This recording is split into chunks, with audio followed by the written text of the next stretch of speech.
Okay, let's go into the math behind logistic regression and gradient descent along with logistic regression today. So logistic regression basically uses something called as a sigmoid function over here. So let's do, for starters, let's start off with our, let's say we've got this training data set from x1 to xm. You've got m examples and you've got n features.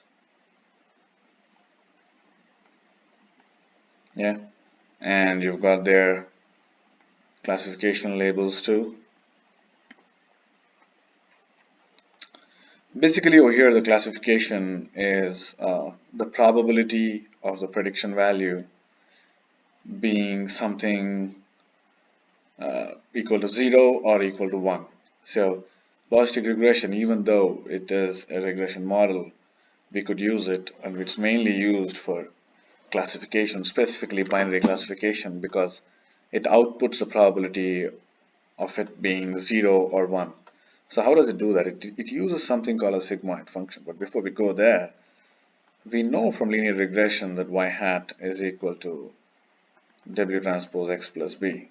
And you'll have to go through linear regression to understand this part, but let's start from here, right? This is equal to z, let's say. Now logistic regression says I'll use something called a sigmoid function, and then sigmoid of z would be e power 1 by 1 plus e power minus z. So this basically is your sigmoid function right here. And this is what logistic regression uses at score.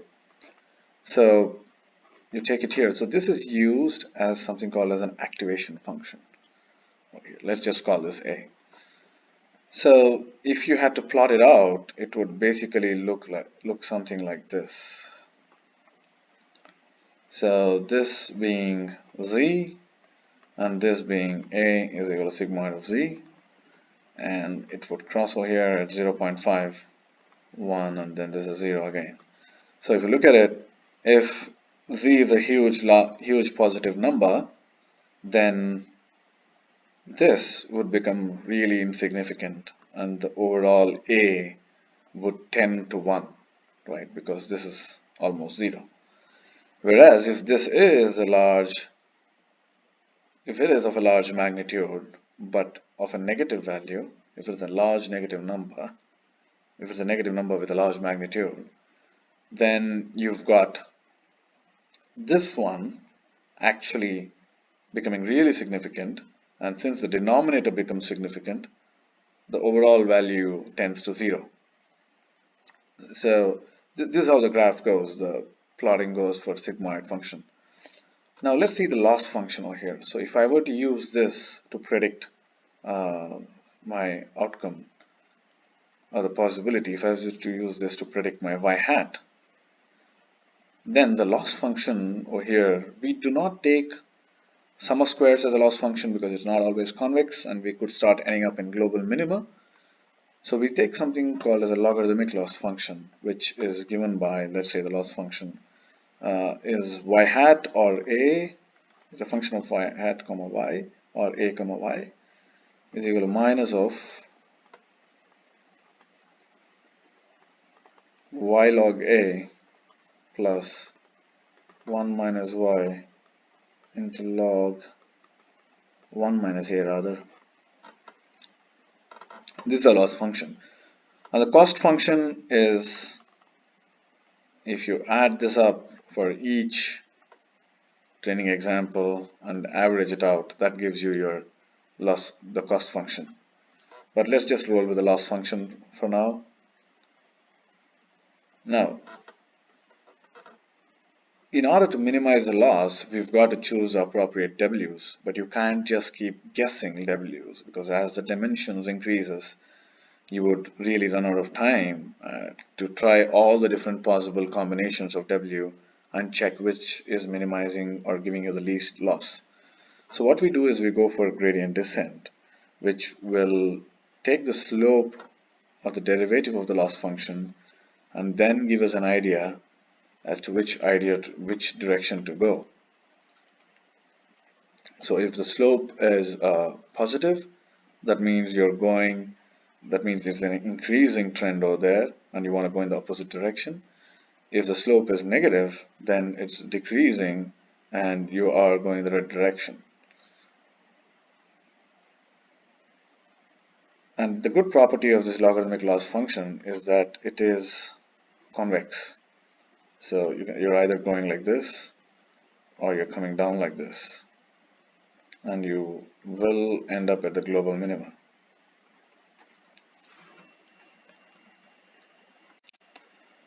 So let's quickly move on. At its core, we've got to adjust the w's for gradient descent. So here w is equal to w old minus something, right? It's just some adjustment factor, and that is basically given by alpha into the rate of change of the cost function with respect to w. And we're going to call this the rate of change of the cost function with respect to w, dj by dw. We're just going to name it as dw. It's just a christening.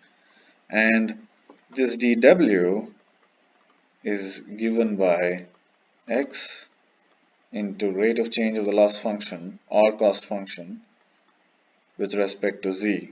So, and these are by the features. So dw1 for the first feature is equal to x1, that is the first feature in the training data, into dl by dz. Yeah. So if you can get dl by dz, then we can get dw, and if you can get dw, you can get the new updated w. So how do you get dl by dz over here? And we're going to christen this, name this as dz, right? Just like how we named dj by dw as dw. You're going to name dl by dz as dz.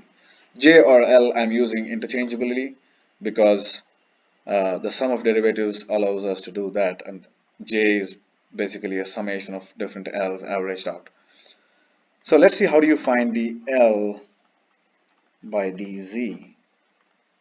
Now if you look at this, L is a function of A, but A itself is a function of Z. So dl by dz would be given by dA by dz, sorry, dl by dA into dA by dz. Why? Because of the chain rule. If you don't know the chain rule, look it up. So dl by dA, we saw what is L, that is minus y log a plus 1 minus y into log 1 minus a. So let's do the derivative of this. So minus y with respect to a is y into log a, the derivative is a, 1 by a, minus 1 minus y is 1 minus y, there's no a component here. Log of 1 minus a is 1 minus a, and you get a minus 1 because of minus a, so this just becomes plus over here. So this is what? This is dl by dA. Now we need to get dA by dz.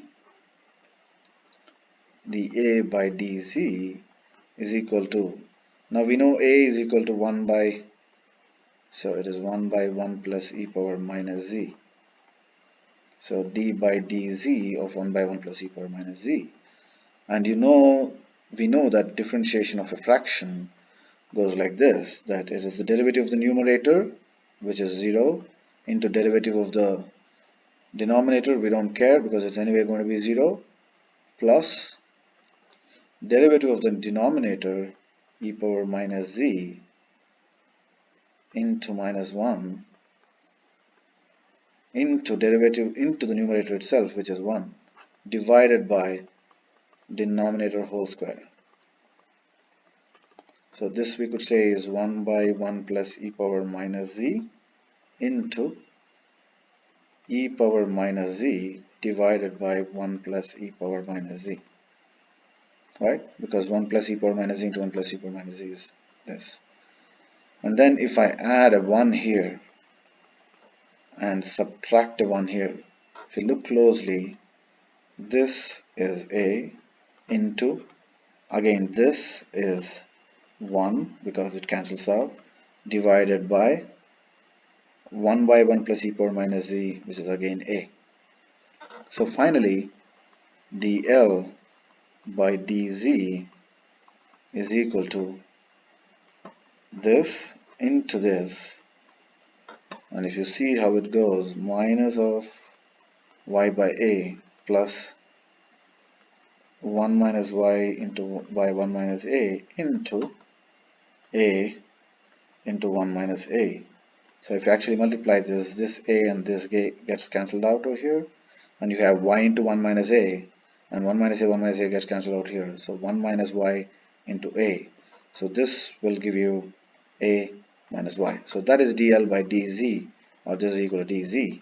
Once you know dz, you know dw, because you know dw, let's say 1, or dwn for nth feature is equal to xn into dz. And once you know dwn, you can compute wn is equal to w old minus dwn.